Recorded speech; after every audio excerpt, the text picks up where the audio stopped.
Bom, vamos lá. LeetCode número 7 é a dificuldade média, tá? E é o LeetCode de número inverso. O que que a gente vai fazer nesse código? Basicamente, a gente vai receber um inteiro de 32 bits e retornar um inteiro também, só que com os números inversos, tá? Então, por exemplo, se a gente pegar aqui o número 123, 123, a gente vai ter que retornar 321, porque 321 é o inverso de 123. Porque a gente vai pegar o 3, vai fazer o inverso aqui, enfim, né? Qual que é o ponto também que a gente precisa pensar? Se a gente receber um número negativo, a gente vai ter que retornar o número inverso, só que ele também vai manter como negativo. Então, nesse caso, se ele for menos 123, que nem aqui em cima, a gente vai retornar menos 321, que é o inverso do número 123, só que com sinal de negativo. Se a gente receber, por exemplo, 1.200 aqui, ou 12.000, a gente vai simplesmente retornar 21. Porque se tiver o zero aqui no final, a gente não conta. Como se fosse o zero mesmo na contagem, tá? Bom, qualquer outra pegadinha em relação a esse leet code. A gente só pode receber números entre 2 elevado menos 2 elevado a 31 e 2 elevado a 31 menos um, tá? Por quê? Porque o int do tipo 32 bits, ele só consegue suportar entre esse intervalo. Tá? Se ele for um número maior do que isso, pode ser que na hora que a gente for converter, ele vai dar um erro de exceção e quebrar o algoritmo. Tá? Então, se ele for fora desse intervalo, a gente vai simplesmente retornar zero. Tá? Então, em seguida, eu vou mostrar como que a gente pode solucionar esse problema. Bom, para a gente resolver esse algoritmo, a gente tem duas soluções. Eu vou mostrar primeiro essa aqui, depois eu vou mostrar a outra solução. Imagina o seguinte, que a gente vai receber o número 123, menos 123, como estava lá no enunciado da questão. O que a gente vai fazer? A primeira coisa que a gente vai tratar é o seguinte: a gente vai pegar esse número aqui e transformar ele em um número absoluto. Tá? O que é um número absoluto? Basicamente, se ele tiver negativo, ele vai ficar positivo, e se ele tiver positivo, vai continuar positivo. Tá? Então, se ele está menos 123, então a gente vai transformar ele para 123, certo? O que a gente vai fazer então depois disso? A gente vai pegar esse número, vai transformar ele em string, tá? E depois que a gente transformou ele em string, a gente vai fazer alguma função, que dependendo da linguagem de programação já tem pronto ou não, tá? A gente vai simplesmente inverter ele. Depois que a gente inverteu essa string, a gente vai tentar transformar ele para inteiro.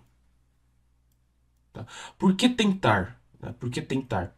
Porque a gente vai fazer o seguinte: se esse número aqui, que a gente for tentar converter, for maior do que 2 elevado a 31, né, a gente vai retornar zero. Se ele tiver entre o intervalo, a gente simplesmente retorna isso aqui. Tá? Só que a gente vai analisar esse número aqui de cima, tá? Que se ele for menor do que zero, então isso aqui a gente retorna negativo. E se ele for um número positivo mesmo, a gente só retorna ele positivo. Tá? Então essa é a primeira solução que a gente pode fazer. Bom, como que a gente vai fazer essa primeira solução? A gente vai criar aqui uma variável do tipo inteiro, tá? E a gente vai criar uma string que vai ser o valor que é passado aqui no x. E a gente vai transformar ela em string, só que ele tem que ser número absoluto, tá? Então a gente vai criar essa variável aqui, que vai receber o valor que a gente vai converter, fazer todo o processo e retornar essa variável. E a gente vai ter essa string aqui, que vai pegar o parâmetro passado, que é o x, transformar ela em absoluto e transformar ela para string. Tá? Por que a gente vai fazer isso? Porque a gente vai pegar o string builder aqui, tá? E a gente vai chamar ela, colocar str1 aqui, e vai reverter ela com essa função aqui, que tem no Java, tá? Então, a gente vai colocar um try aqui, que vai ser, que vai ser esse try? A gente vai tentar fazer a conversão dessa string aqui em um número inteiro, que seria pro num, tá? A gente vai fazer o parse int aqui, e transformar isso em string. Depois disso, a gente vai fazer um catch, e a gente vai ver se o número vai estourar ou não durante essa conversão. Se ele der o erro em relação à tentativa de conversão, a gente vai retornar só zero mesmo. Se não, a gente vai retornar o número, tá? Só que a gente vai ter que analisar se esse número aqui é negativo ou positivo. Se ele for negativo, ou seja, menor do que zero, a gente vai retornar o num, só que negativo. Se não, a gente vai retornar só o num, que já está em número positivo mesmo. Então, se a gente for rodar aqui, ele já funciona. Tá, vamos agora para a segunda solução, que é a mais comum que você vai encontrar, certo? E é a mais utilizada, tá? Então, vamos pegar aqui, por exemplo, o número 123, que vai ser passado pelo parâmetro x, tá?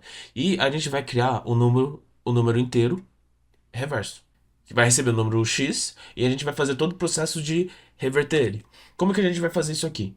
A gente vai pegar o número 123, certo? Que seria o x, e fazer a sobra da divisão por 10. Por que isso? Porque a gente precisa pegar o último número que está aqui, tá? Se a gente for fazer esse número e pegar a sobra da divisão, ele vai dar número 3, tá? O que a gente vai fazer com esse número 3, certo? A gente vai pegar o número reverso aqui e fazer a multiplicação por 10, que nesse caso aqui vai dar 0, certo? Vai dar 0. E com isso, a gente vai somar com o número reverso. Então aqui vai ser mais 3, que vai dar exatamente 3, certo? Depois que a gente fez essa adição, a gente vai pegar o número 123 aqui e dividir por 10, que vai dar exatamente 12, tá? Com esse número aqui, a gente vai repetir exatamente o mesmo processo. Então a gente vai pegar o número 12, pegar a sobra da divisão por 10, que vai dar 2, certo? E o número 3 aqui, que seria o número reverso, a gente vai pegar o número 3, multiplicar por 10, que vai dar 30. E com isso, a gente vai pegar o 30 e somar com esse número aqui, que vai ser 2. Então, nesse caso aqui vai ser 32. E repete o mesmo processo. A gente vai pegar o número 12, dividir por 10, que vai dar exatamente 1. E a gente vai pegar o número 1, fazer a sobra da divisão por 10, que vai dar exatamente 1. Então, a gente vai pegar o 32 aqui, multiplicar por 10, que vai dar 320.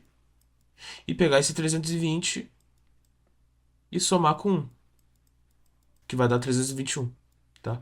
Se a gente for fazer com o número negativo, ele vai dar a mesma coisa. Porque se a gente for pegar, por exemplo, menos 123, então se a gente for pegar menos 123 e fazer o resto da divisão por 10, ele vai dar menos 3. Aí a gente fazendo isso, ele consequentemente vai seguir a mesma proposta. Então vai ser aqui vai ser menos 3, aqui a gente vai pegar menos 3, multiplicar por 10, vai ficar menos 30 e assim por diante, tá?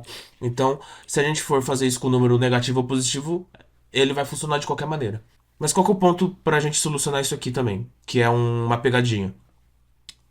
Em relação ao número inteiro do int 32, né? Ele só suporta números entre 2 elevado a 32 menos 1 e números entre 2 menos 2 elevado a 32 mais 1, tá? Se o número que é passado aqui no x for exatamente isso aqui, ou maior, né? Ou menos isso aqui, ele vai dar uma exceção, ele vai quebrar, tá? Porque a gente não consegue tratar inteiros, a gente não pode fazer com que inteiros sejam um número maior do que isso. Então a gente precisa tratar essa questão. O que a gente vai fazer?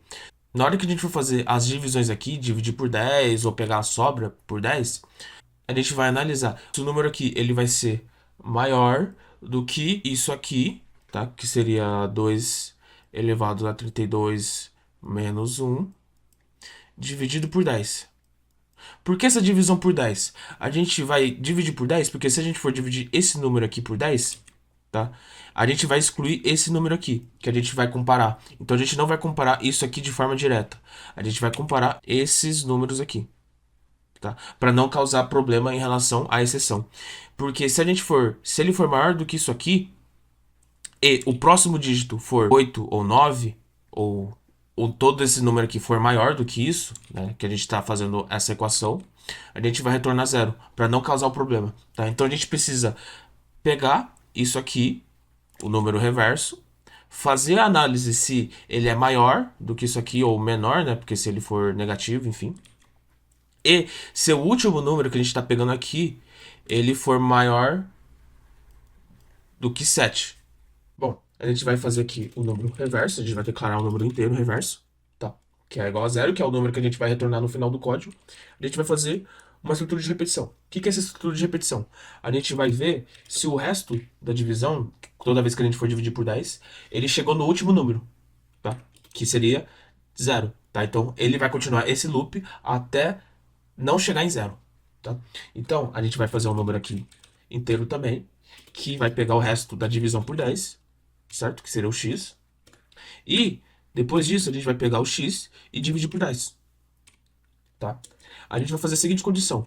Se o número aqui, tá, que a gente está analisando, for maior do que o 2 elevado a 32, que nesse caso o Java ele já tem uma propriedade do integer para isso, tá? Dividido por 10, que é para a gente evitar pegar o último número, né? Ou o maior número dele, reverso, né? For igual ao maior número dividido por 10. E o último número for 8 ou 9, ou seja, maior do que 7, a gente retorna 0. E a gente vai fazer a mesma questão agora também, só que para o número negativo, porque ele pode ser 2 bilhões positivo ou 2 bilhões negativo. Então, se ele for menor do que o menor valor, dividido por 10 para a gente evitar comparar direto pelos 2 bilhões, tá? E o reverso for igual ao menor valor, value, dividido por 10, e o último número for maior do que menos 8, né? Então a gente retorna 0 também. Se ele não é maior do que ambos os casos, a gente aplica a multiplicação e soma com dígito. Tá? Depois de tudo isso, a gente só retorna o número reverso, que é ele fez todo o processo aqui depois do while, ele já está invertido aqui.